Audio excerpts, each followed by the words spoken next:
ఇప్పుడు ఆ బాధ నీతోనే ఇంకెవరితో పంచుకోగలను? నాకు తెలుసు మ్యాడీ, నువ్వేంటో నాకు తెలుసు.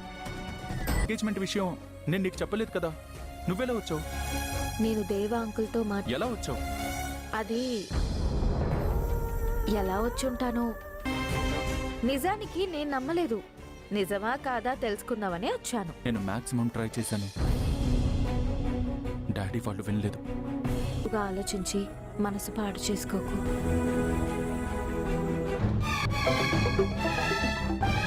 ఒక్క నిమిషం మరి ఫోన్ మాట్లాడొస్తాను.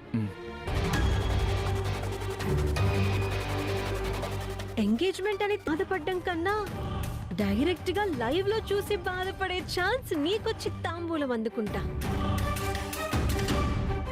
అత్త కూతురంటే నువ్వు ఈ ఇంటికి కోడలిగా రావాలని పాపం కలలు కలుద్దాం.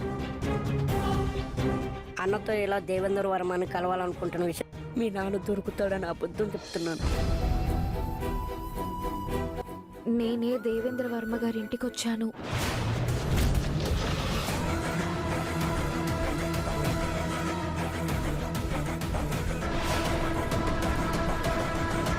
ఈ విషయంలో కనుక నేను ఆలస్యం చేస్తే ఇక్కడి నుంచి నేను ఒక్క క్షణం ఆలస్యం చేసిన మ్యాడీషి అని నేను నిరూపించాలి. అందుకే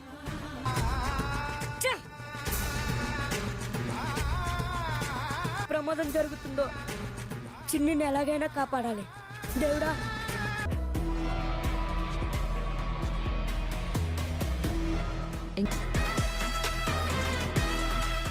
ఆంటీ ఏం సెలెక్ట్ చేసినా అద్దరి. ఇప్పుడే ఎంగేజ్మెంట్ రింగ్స్ వచ్చాయమ్మా. లాస్ట్ మినిట్ లో ఆర్డర్ ఇచ్చాం కదా. మ్యాడీ ఎంగేజ్మెంట్ రింగ్స్ తనకి చూపించడం ఎందుకు ఆంటీ? ఇవి తెప్పించరు కదా. తెప్పిస్తాను. తను నచ్చలేదు అంటే ఖచ్చితంగా తన బెస్ట్. అలా చేస్తేనే విషయాల్లో మాకు నచ్చింది మ్యాడీకి నచ్చదు, మ్యాడీకి నచ్చింది అనేది మాకు నచ్చింది కానీ మ్యాడీకి నచ్చలేదు.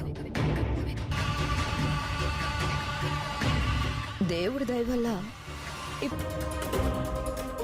మాకు నచ్చిన పెళ్ళే చేసుకుంటున్నాడనుకో. బాగున్నాయి ఆంటీ. నీకు నచ్చాయా?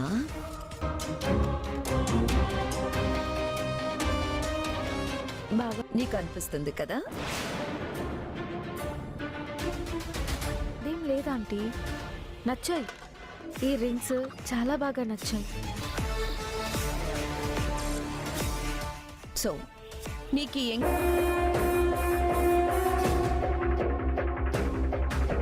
ఎంగేజ్మెంట్ని కానీ పెళ్ళిని కానీ ఎవ్వరు ఆపలేరు.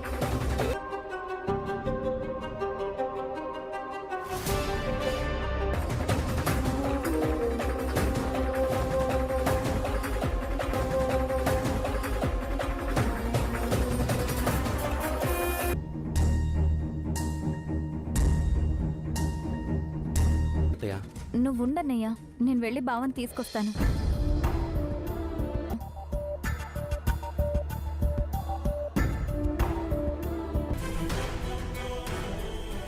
కరెక్ట్గా చెప్పావు కోడలి పిల్ల.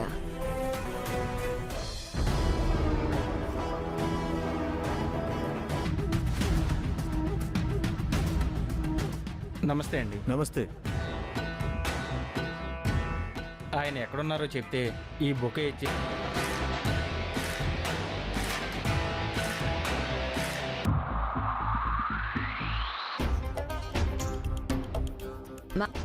మ్యాడీకి శ్రేయాకి ఎంగేజ్మెంట్ జరుగుతుంటే వాళ్ళకి బోకే ఇవ్వాలి కానీ వాళ్ళ ఎంగేజ్మెంట్కి నీకు బోకే ఇవ్వడం ఏంటి బావా?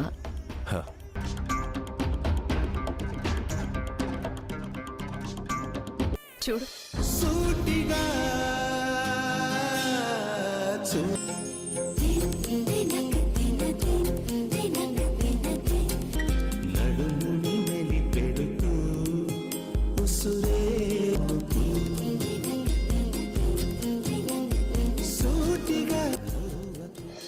వాళ్ళిద్దరిని అలా చూస్తూ ఉంటే కన్నుల అలాంటి అందమైన జంట మీద ఎవరి దిష్టి కళ్ళు పాపిష్టి కళ్ళు?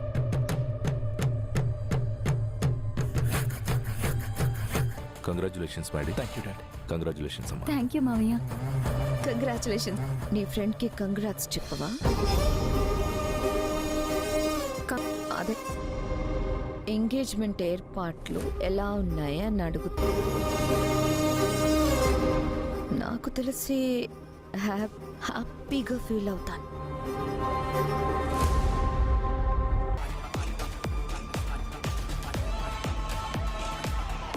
మీకోసం రావు గారు ఈ బొకే పంపించారు సార్. Thank you. అది జాగ్రత్తగా దాచుకోండి సార్. గిఫ్ట్? అవును సార్. ఏంటి గిఫ్ట్?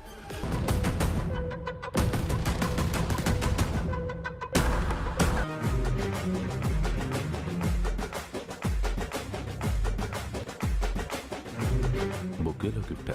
ఏమై ఉంటుంది? గిఫ్ట్ అన్నాడు.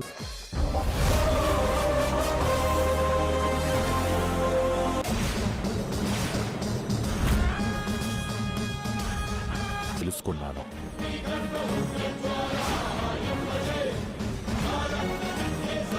నీ మొదటి భార్య నువ్వెంత దారుణంగా చంపావో కూడా తెలుసుకున్నాను. మా అమ్మని చంపింది, మా నాన్నని బంధించింది నువ్వే అని కూడా తెలుసుకున్నాను. నిన్ను వదిలేయడానికి కారణం నీ పాపం పండకపోవడమే. ఇప్పుడు అతి దగ్గరగా వచ్చాను. నేను నీ ఇంట్లో నీ కళ్ళ ముందే తిరుగుతూ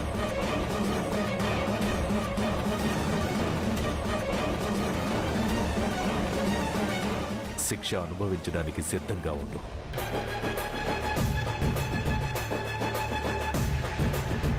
అంటే చిన్ని ఇక్కడే ఉందన్నమాట, ఫంక్షన్కి వచ్చిందన్నమాట.